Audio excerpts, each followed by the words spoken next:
देख रहे हैं बेबाक, मैं अभिसार शर्मा।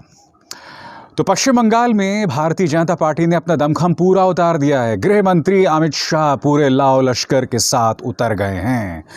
मगर जब मैंने भारतीय जनता पार्टी को कल मैदान में देखा और तमाम गोदी मीडिया न्यूज चैनल्स में जिस तरह से उसको दिखाया जा रहा था, मुझे तो ऐसा लगता है कि अब चुनाव भी कराने की जरूरत नहीं है, भारतीय जनता पार्टी को विजेता घोषित कर दिया जाए।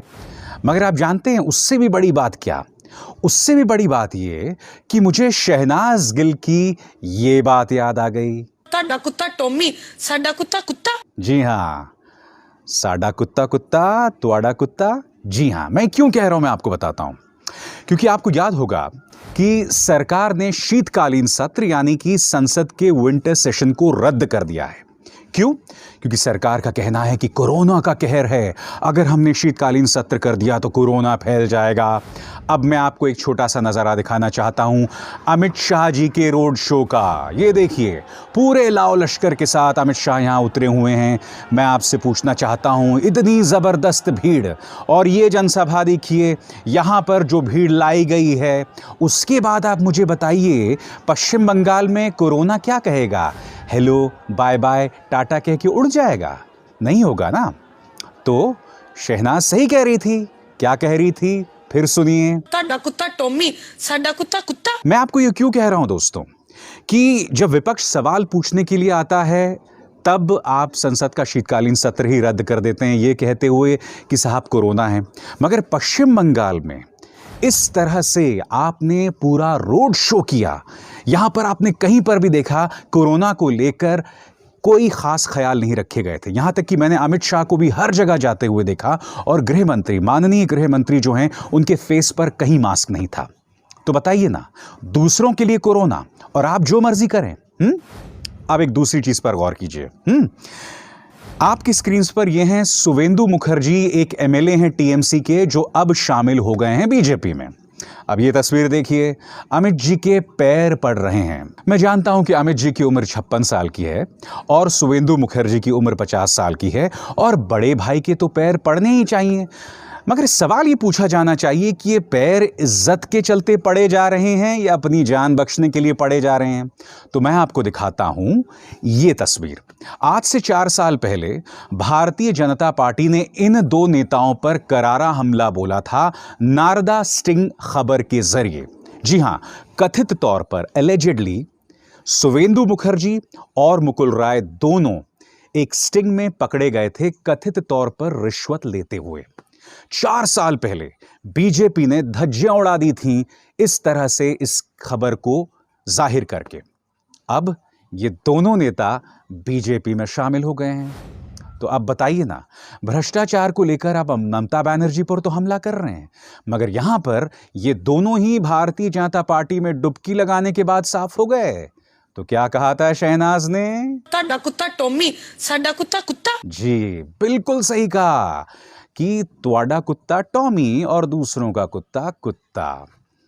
तो मुद्दा क्या है दोस्तों, मैं बताता हूं। मुद्दा सिर्फ ये नहीं है कि सुवेंदु मुखर्जी, जिन पर आपने भ्रष्टाचारी होने का आरोप लगाया, अब वो आपकी पार्टी में शामिल हो गए। मुद्दा ये है कि बिल्कुल सावरकर नुमा अंदाज में इन्होंने जो ये बात कही थी सुवेंदु मुखर्जी के बाद, उसे डिलीट कर दिया। यूट्यूब पर उन्होंने अपने इस वीडियो को हटा ही दिया, मगर ये भूल गए कि फेसबुक में अभी भी उनके गुनाह के जो निशानात हैं मौजूद हैं। एक तो चोरी, ऊपर से सीना जोरी।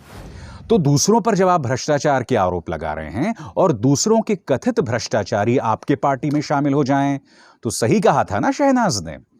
बात यहां खत्म नहीं होती। अमित जी ने जोरदार हमला बोला तृणमूल कांग्रेस पर, यह कहते हुए कि तृणमूल कांग्रेस में वंशवाद चला आ रहा है। उनका हमला कहीं ना कहीं ममता बनर्जी पर था। क्या कहा अमित शाह ने, आप खुद सुनिए। तृणमूल कांग्रेस में सवाल नेतृत्व के अप्रोच का है। मैं मानता हूं सबके भतीजे राजनीति में नहीं है, आप मेरी बात समझ पाते होंगे। लीडरशिप के अप्रोच का है और भारतीय जनता पार्टी की संस्कृति में परिवारवाद है ही नहीं, भ्रष्टाचार है ही नहीं, ना टोलबाजी करने की संस्कृति। मान लिया, मान लिया कि आपने कहा कि भाई तृणमूल कांग्रेस में वंशवाद है, तो अमित जी मैं चाहूंगा कि आप कुछ चेहरों पर गौर कीजिए। सबसे पहले आपकी स्क्रीन्स पर वसुंधरा राजे सिंधिया और उनके बेटे दुष्यंत। वसुंधरा तो खुद एक राजसी परिवार से आती हैं, जी हाँ, और उनके बेटे दुष्यंत इस वक्त राजस्थान में खास मुकाम रखते हैं या नहीं, तो बताइए ना। उनका कुत्ता कुत्ता और आपका कुत्ता। ਤੁਹਾਡਾ ਕੁੱਤਾ ਟੋਮੀ ਸਾਡਾ ਕੁੱਤਾ ਕੁੱਤਾ आगे पीयूष गोयल, आपके अपने रेल मंत्री। क्या मुझे आपको बतलाने की जरूरत है कि पीयूष गोयल के पिता और उनके दादा राजनेता थे या नहीं थे? आगे गौर कीजिए। अनुराग ठाकुर, जी हाँ, ये वही अनुराग ठाकुर हैं जो वित्त राज्य मंत्री हैं और अपने पास टाइम में जनसभाओं में जाके कहते हैं कि देश के गद्दारों को गोली मारो। तो ये सज्जन जो हैं, मुझे बताने का कष्ट करें अमित जी कि हिमाचल प्रदेश के किस मुख्यमंत्री के बेटे रहे हैं। बात यहां नहीं रुकती। आपकी स्क्रीन्स पर पूनम महाजन, नाम से समझ गए होंगे, स्वर्गीय प्रमोद महाजन की बेटी। अब आगे देखिए, पंकजा मुंडे। बताइए मुझे, पंकजा मुंडे और स्वर्गीय गोपीनाथ मुंडे के बीच में क्या ताल्लुकात थे? उनकी बेटी थी या नहीं थी? बताइए ना। आगे देखिए, प्रवेश साहिब सिंह। मैं जानता हूं कि आप में से कई लोग इस बात पर विश्वास नहीं करेंगे कि प्रवेश साहिब सिंह दरअसल दिल्ली के पूर्व मुख्यमंत्री साहिब सिंह के बेटे हैं। क्योंकि देखिए, साहिब सिंह जो है ना, बहुत ही सौम्य स्वभाव के, बहुत ही शालीन स्वभाव के व्यक्ति रहे हैं और उनके मुंह से मैंने आज तक किसी के लिए कोई गाली गलौज नहीं सुना। मगर ये सज्जन जो कि उनके बेटे हैं, ये तो आपको याद है इन्होंने क्या कहा था कि शाहीन बाग के लोग आपके घर में घुस के आपकी बेटियों का बलात्कार करेंगे। ये सज्जन सांसद हैं और ये भी वंशवाद की परंपरा को आगे बढ़ा रहे हैं। और अब तो आपके यहां पर नए डिनेस्ट्स आ गए हैं। आपके स्क्रीन्स पर महाराजा ज्योतिरादित्य सिंधिया, इनके पिता कौन थे, क्या मुझे आपको बताने की जरूरत है? और सोने पे सुहागा। अमित जी, जब आप हमला कर रहे हैं तृणमूल कांग्रेस पर, वंशवाद का आरोप लगा रहे हैं, तो कृपया इस शख्स पर गौर कीजिए। इनके गोल्डन टच, माफ कीजिएगा, इनके माइडस टच के बारे में कौन नहीं जानता? अब आप कहेंगे ये माइडस टच क्या है? पुराने जमाने में एक राजा हुआ करता था, वो जिस चीज को छूता था वो सोने की बन जाया करती थी। जी हां, जयशाह। जयशाह किसके बेटे हैं आप नाम से समझ गए होंगे, मगर जयशाह बीसीसीआई में खास मुकाम रखते हैं। नए क्रिकेटर हैं, नए नए क्रिकेट की कोई बहुत जानकारी है, मगर अमित शाह जी के बेटे होने के चलते इनको ये मुकाम भी मिल गया। तो अमित जी, ये बात हजम नहीं होती जब आप कहते हैं कि साहब तृणमूल कांग्रेस में वंशवाद भरा हुआ है। तो शहनाज ने क्या कहा था, फिर सुनिए। ਤੁਹਾਡਾ ਕੁੱਤਾ ਟੋਮੀ ਸਾਡਾ ਕੁੱਤਾ ਕੁੱਤਾ दोस्तों, ये बात तय है कि पश्चिम बंगाल में जो चुनाव है वो बहुत ही कड़ा होने वाला है। इसमें हिंसा भी हो सकती है और उनके सामने है तृणमूल कांग्रेस, क्योंकि तृणमूल कांग्रेस भी बहुत दमखम के साथ अक्सर हिंसा का सहारा लेती है। और यही नहीं, ये लोग सोशल मीडिया पर भी खासे सक्रिय हैं। मसलन डेरेक ओब्रायन ने बाकायदा एक ट्वीट करके अमित शाह के 7 झूठों का पर्दाफाश किया है। सबसे पहली बात, अमित शाह ने यह कहा था, जब सुवेंदु मुखर्जी को लेकर तृणमूल कांग्रेस ने हमला किया था और दल बदलने का एक तरह से आरोप लगाया था, तो अमित शाह ने कहा था कि ममता बनर्जी ने खुद दल बदला था। अब इस पर डेरेक ओब्रायन ने क्या कहा, आपकी स्क्रीन्स पर। डेरेक ओब्रायन ने कहा था कि ममता बनर्जी ने दल नहीं बदला था, उन्होंने कांग्रेस छोड़कर खुद अपनी पार्टी बना ली थी। जो बात अपने आप में सही है, क्योंकि अगर सुवेंदु मुखर्जी या मुकुल रॉय ने तृणमूल कांग्रेस छोड़ी है तो कायदे से उन्हें अपनी पार्टी बनानी चाहिए थी। वो बीजेपी में क्यों शामिल हो गए? खासकर तब जब उनकी पूंछ, मेरा मतलब है उनकी कमजोर नब्ज बीजेपी के हाथ में है।